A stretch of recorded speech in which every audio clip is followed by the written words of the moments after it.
Commemorative coins are coins that were issued to commemorate some particular event or issue. Most world commemorative coins were issued from the 1960s onward, although there are numerous examples of commemorative coins of earlier date. Such coins have a distinct design with reference to the occasion on which they were issued. Many coins of this category serve as collector's items only, although some countries are also issuing commemorative coins for regular circulation. Vast numbers of thematic coins are continuously being issued, highlighting ancient monuments or sites, historical personalities, endangered species, etc. While such thematic coins may or may not commemorate any particular event or jubilee, the distinction between commemorative coins and thematic coins is often blurred or ignored. Subcategories. Coins can be seen as being of one of three types: regular issue coinage of the normal coins intended to be used in commerce every day and are typically issued with the same design for several years, e.g., euro coins. Circulating commemoratives are intended to be used for commerce, but the design will only be issued for a limited time, is intended to draw some attention to a specific event or person. Examples include the €2 commemorative coins, or US 50 state quarters. Non-circulating legal tender are coins which are legal tender, and thus can in theory be used to purchase goods or services, but are not intended to be used in such a manner. Rather, they are intended to be used only as souvenirs, and are often produced in gold or silver with a proof finish. History. Historically, the coins issued by any state have always reflected the current political or economic situation. Many ancient and pre-modern coins certainly commemorate events in contemporary times. For instance, Roman coins often have references to military campaigns and the defeat of foreign powers. These reverse types often symbolically represent the subordination of recently conquered territories to Roman authority. Such coins are examples of ancient political propaganda. The Roman Empire may be represented by a proud warrior raising an undersized figure representing the defeated enemy. Throughout history, coins have commonly been issued on special occasions, without necessarily citing that occasion explicitly. In some cases, emergency money have been issued under unfavorable conditions, such as a city under siege. Such emergency coins were issued in Vienna in 1529, while the city was besieged by the troops of the Ottoman Empire. Due to the conditions at the time, such coins are frequently minted on square flans, rather than round ones. European square coins of this era are known by the German name Klippe. Coins might also be issued with the specific purpose of financing a military campaign, or for the payment of tribute or war indemnity by a feudal lord to his sovereign. During recent centuries, specially prepared coins have been issued to proclaim the coronation of a new monarch. Such coins are known as largesse coins. This type of coins were issued in India during the Mughal era and in Europe in the Age of Absolutism. In Europe, such coins were scattered from the royal chariot to achieve attention and applause from the public. In Sweden, coins of this type were issued as late as 1873. During the era of the formation of the European nation-states, the issuance of special coins explicitly commemorating various events became increasingly common. These coins were frequently devised to establish a public notion of nationhood, and also to honor the ruling monarch and his dynasty. During the economically exhaustive Napoleonic Wars, a 1/6 rigsdaler was issued in Denmark from voluntary contributions from the public, intended to finance the creation of a new fleet. Another notable coin is the Prussian thaler of 1871, commemorating the victory of the Franco-Prussian War, opening the gates for the Prussian king to be crowned as Emperor of the unified German nation. After the unification of Germany, some German states continued issuing separate coins on special occasions, such as the Jubilee of a ruling monarch.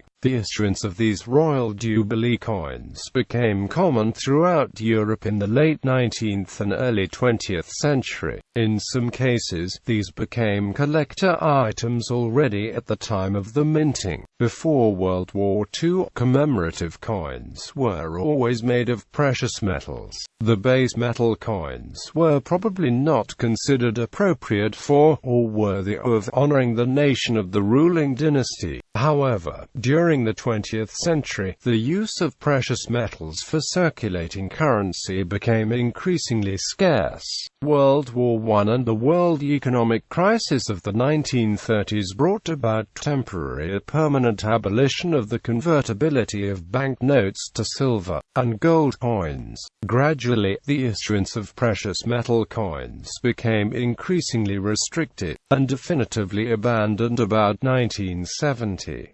While the commemoratives of these decades continued to be issued predominantly in precious metals, the use of circulating currency became scarce or ceased entirely. Thus, the commemoratives developed into a separate class of coins with no immediately recognizable link to the coins and notes used in everyday transactions. This class of coins were collector's items, or in some cases objects for economic investment. With the ascendance of coin collecting as a hobby for larger numbers of people in the decades after World War II, commemorative coins came to be seen as treasured items, the beauty and impressive appearance readily appealing to many. For this point in time, we can distinguish quite clearly between two classes of commemorative coins. Apart from the non-circulating medal-like coins referred to above, increasing numbers of circulating base metal commemorative coins have been issued in recent decades. When West Germany replaced the silver 5-mark coin with a copper-nickel one in 1975, the silver 5-mark commemoratives also reverted to copper-nickel. Already in 1965, the Soviet Union issued a copper-nickel zinc ruble commemorating the victory in World War II. This, and the next 4 commemorative rubles, were issued in several millions of copies, and circulated as regular currency. In the United Kingdom, before decimalization of the money system in 1971, the usual commemorative coin was a crown, or 5-shilling piece. These were issued to mark coronations of monarchs. One was also issued on the occasion of the death of Winston Churchill. Some decimal crowns were issued, but since 1990 the £5 has been the usual non-circulating commemorative coin. Other denominations such as the 50p and £2 are issued as circulating commemoratives. The circulating and non-circulating commemoratives may be issued jointly, but have quite different purposes. Denmark, for instance, has since 1990 developed a pattern of issuing aluminium bronze 20 kroner commemoratives and accompanying silver 200 krone commemoratives.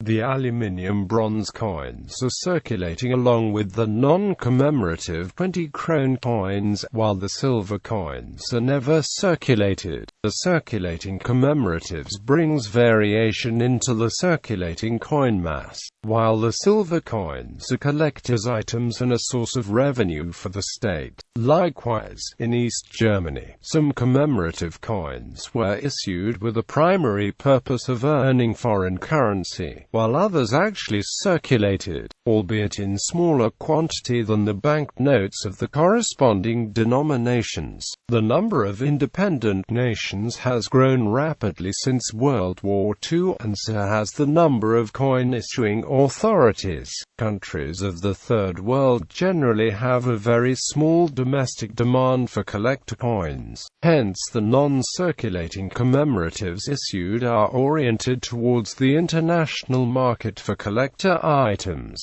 Circulating commemoratives are found in the Third World as well as in Western nations. India has been issuing circulating commemoratives frequently since the 1960s. Almost every nation in the world have issued commemorative coins. Not only has there been a rapid increase in the number of commemorative coins issued, also the ingeniousness and imagination involved is amazing. Non-circulation commemorative coins are now issued in any thinkable shape, size and color. They are issued with enamel finish, with holograms, with stone inlay, coins made of glass in the form of jigs or puzzles, with a countdown ticker built in, and numerous other unusual features. Significance of non-circulating commemoratives. Coin collectors are often divided on the relative merits of non-circulating legal tender. Many countries issue large quantities of non-circulating legal tender purely for seigniorage as a profit-making exercise. The events that these coins commemorate are often chosen based on a perceived market, rather than events of significance to the country. Detractors comment that circulating coins are intended to showcase the culture of the country which issues them, and therefore have historical interest. Proponents will point out that non-circulating coins are often used to showcase the art form and technology of minting. Technology developed for non-circulating coins has moved to circulation issues. Colored coins were first issued as non-circulating legal tender, but Canada has recently issued colored commemorative coins into circulation.